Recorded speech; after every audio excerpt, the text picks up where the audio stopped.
حرفيا الفيلم ده أسوأ فيلم في السينما المصرية، أسوأ أداء تمثيل وأسوأ سيناريو وأسوأ كواليتي تصوير. فيلم سيء لدرجة إنك ممكن تتفرج على أفلام قصيرة على التيك توك هيبقى أحسن لك بكتير من إنك تتفرج على الفيلم ده.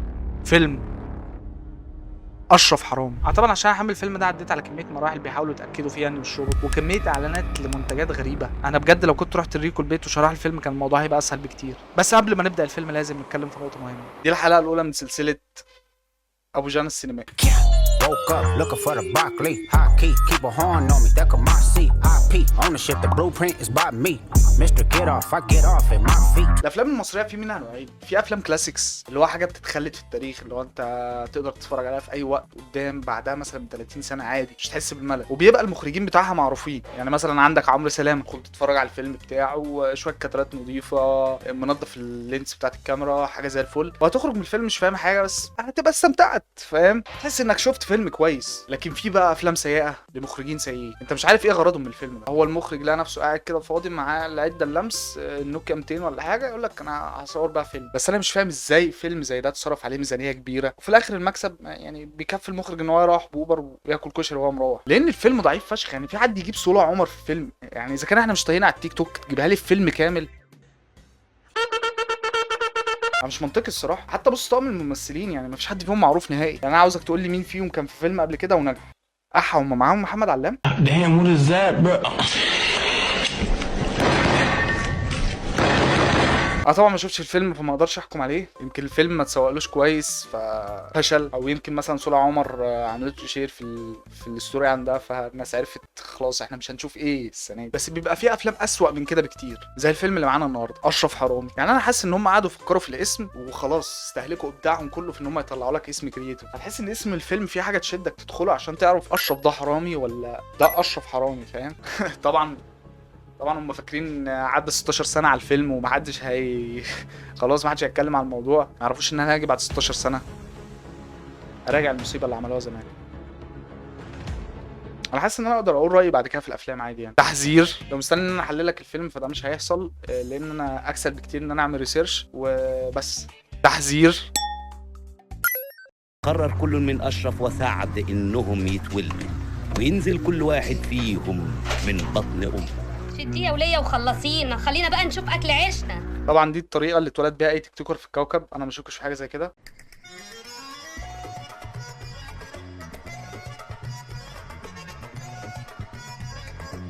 وتيجي بقى اللقطه دي نقف شويه بقى. يعني انا اتولدت في منطقه شعبيه ومعروف جدا في المناطق الشعبيه، وبقول لك ان اغنى واحد عندنا في المدرسه كان بيروح بتمنايه. يعني حتى كان السواق متضايق فشخ من ال5 جنيه اللي بيدفعها كل شهر، فيقول له ايه نزل رجلك استخدمها كهاند بريك، نزل وقف العربيه، فاهم؟ فغالبا اشرف كان في مدرسه انترناشونال. دي حاجه كده زي ملخصات سرقتهم. ريكو محتاج شويه اضافه في الكادر ده. هيك يا عادل. الحمد لله يا باشا. طمني عليك. يا باشا. انا بس عاوز افهم معلش، هو انا بصمجي؟ هو انا مختوم على قفايا؟ يعني عقلوا الكلام شويه. حد بيسرق بالطريقه دي شويه محافظ وشنط، اي حد بيسرق بالطريقه دي اقل حاجه ممكن يوصل لها في الفلوس ان هو ياكل من قصر الكبابجي، لكن مش لدرجه انه يشرب سيجار. عندك حق، ما تنساش تدفع حساب الاوتيل الاسبوع اللي فات. اللي انت عملته ده كان فاضل لي جوهر ياك واكسب ال10. ده جوهر مالك؟ زي ما انت شايف. ايوه اعملهم. كل ده عشان قال له ان انت اللي عليك الدور في الدفع. ما عمل بقى نفسه ايه؟ حنفيه اللي مكفيني بالله عليك. نفضل لغايه امتى نسرق ونصرف نسرق ونصرف؟ فلوس ما فيهاش بركه. قصدك نتوب يا كلب. ايوه نتوب يا سعد. نتوب عن السرقه القطاعي ونسرق سرقه كبيره نعيش عليها العمر كله. تفتكر ربنا هيكرمنا يا سعد وهننجح؟ اكيد يا صاحبي. تخيل خطه سرقه كبيره، محتاج تدخل مكان معين بلبس معين بشكل معين، ثم خلي ريكو يعمل دور الست. وبعدين ايه كميه البودره اللي في وشه دي؟ ما عادي في بنات سودة البشره عادي.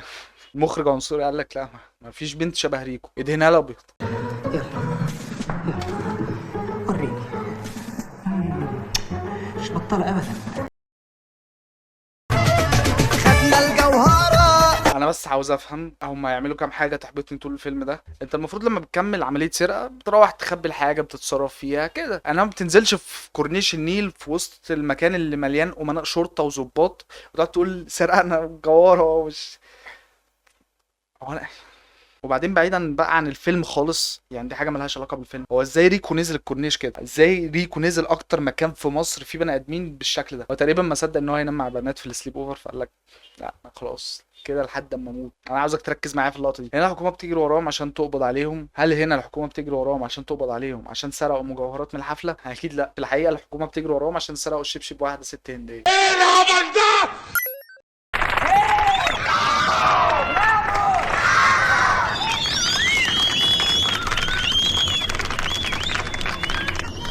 هو الظابط بجد مش واخد باله ان في واحده ترانس شكلها غريب فشخ، اللي هو حتى لو ما عملش اي حاجه المفروض يقبض عليها واقف ورا. اللبس اللي انت لابسه ده سعد بيقول انكم كنتوا في عملية سرقة في مكان بيدخلوا بيبول من كل الجنسيات.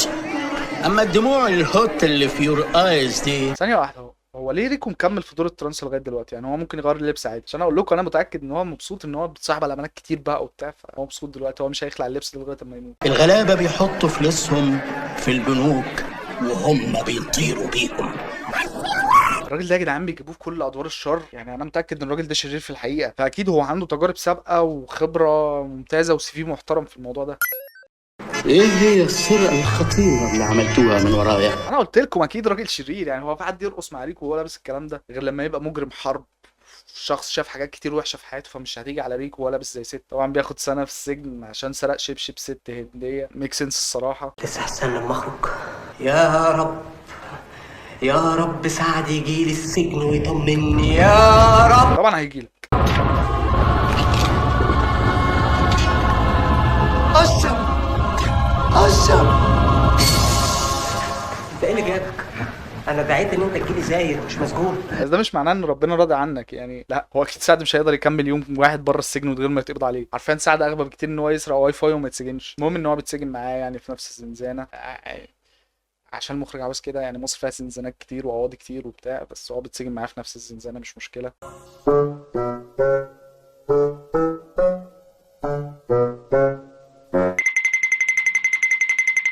لحظه واحده، هو ازاي خرج من السجن؟ هو ما كانش مسجون في ووتر واي يعني. انا عارفه لو كنت بهرب من المدرسه كان الموضوع هيبقى اصعب من كده. بس المهم ان هو بيعرف يخرج وبيروح المكان اللي مخبي فيه المجوهرات، فبيلاقيه بنى وبقى نيابه عامه كمان. احنا هنتكلم على الجزئيه دي في الاخر، خلينا نخلي الريفيو الحقيقي للاخر. انت عايزني اصدق ان المكان اللي خبينا فيه المجوهرات اللي احنا سرقناها يطلع مكان للداخليه؟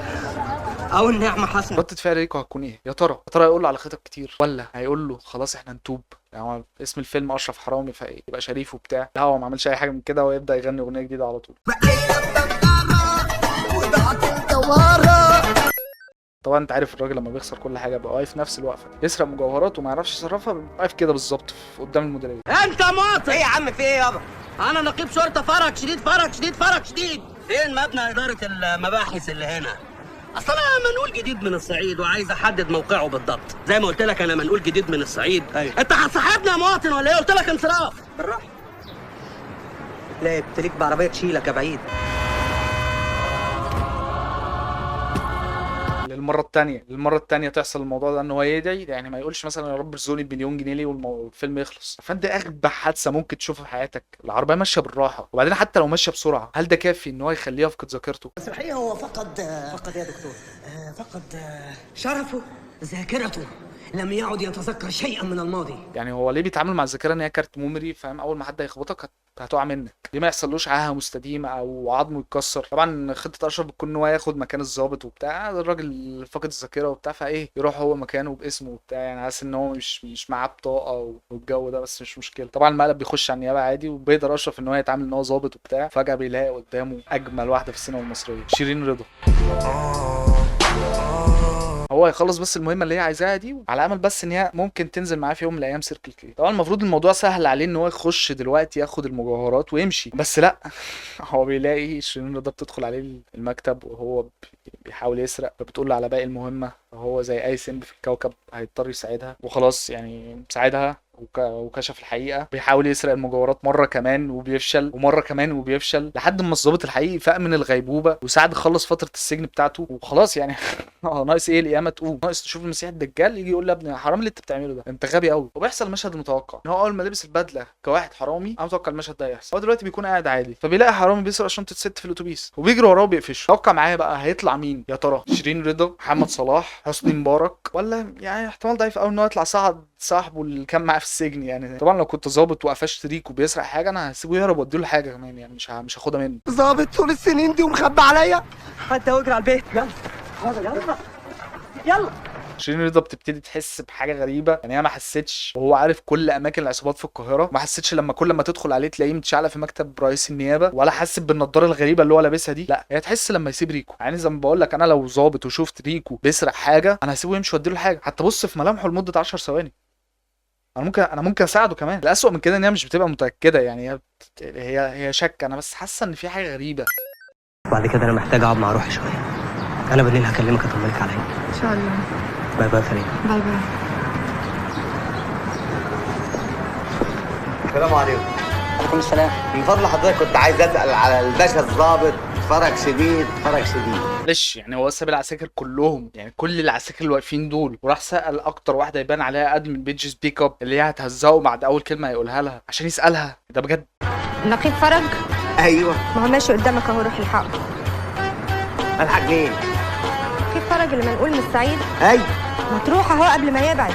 ده اللي هناك ده نسخه مضروبه. اكيد ده الرد الوحيد المنطقي طول الفيلم يعني. ده برضه مش منظر واحد صعيدي، مش قصدي عنصريه ولا حاجه، بس انا عارف الصعايده رجاله ما بيحطوش ميك اب، في النهايه بيعرف يجيب المجوهرات اللي ولا الموان ولا العمال ولا اي حد اشتغل في المبنى عارف ان هي موجوده. طبعا الظابط رجعت له ذاكرته فعايز يرجع تاني. طبعا لو ركزنا كده هنلاقي ان الظابط ذاكرته مظبوطه ان هي ترجع لما اشرف يلاقي المجوهرات على طول. هم الصعايده كده ولا علاج ولا اي حاجه، مفيش ذاكره عندهم ترجع لما اشرف يلاقي المجوهرات. اهل الكرم والله نفس اصول، فبيتقبض عليه وبس كده الفيلم خلص.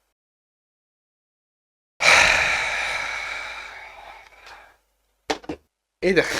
نبدا بقى نقول ايه تعليقاتي على الفيلم. انا اولا ازاي مكان على المحاره تخبي فيها حاجه وتيجي بعد ما خلاص استلموا المكان والمكان اشتغل تلاقي الحاجه موجوده في نفس المكان. لو حد بيفتح كشك وجي يحفر تحته هيلاقي اثار. ده حتى قبل كده مره صيدلي حفر تحت بيته لقى اثار جانبيه. مش ممكن كده سالب نجم عشان اضطرينا اقول النكته بتاعت الصيدلي. سالب نجمه كمان عشان قعد يتقمص شخصيه الضابط لفتره طويله ومحدش خد باله من اهله في البلد يعني، هو اكيد مش مقطوع من شجره فهيسالوا عليه على الاقل. موجب نجمه، شيرين رضا، ريكو، سالب نجمه. كان المفروض دوره يكون اكبر من كده. واحد من اغبى 10 افلام شفتها في حياتي، وانا اديله زي ما قلت لكم كده، احنا ادينا له 1.5 من 10. النص ده عشان ريكو، عشان بحب ريكو الصراحه، والواحد ده عشان انا مش عايز اقول بقى اللي هو الواحد ده هعمله مع شيرين رضا والكلام ابن عيب برضه، عشان احس ان الريت شويه انا عدلت شويه في الفيلم.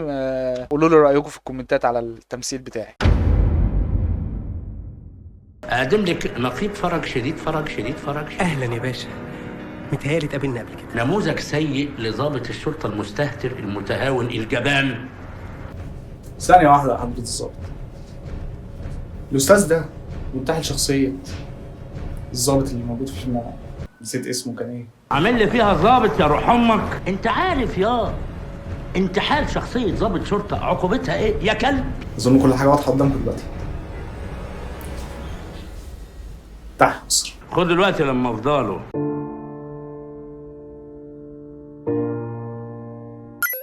في النهايه بقى، في حاله ان حد من صناع الفيلم شاف الفيديو ده، انا اسف والله اليوتيوب مش بيمشي كده، مالش تعمل كوبي رايت سترايك. اتمنى تفهموا ان ده هزار زي ما انتوا بتهزروا تمام، واتريقتوا على الصعايده وانا قاعد ساكت. انا صاحبي عبد الرحمن سيف انا مش راضي اقول له، انا مش راضي اقول لسينا صاحبي عشان لو عرف نهايتكم هتبقى على ايده، فانا هقعد ساكت. زي ما انتوا بتهزروا سيبوني اهزر، فما تزعلوش بس كده.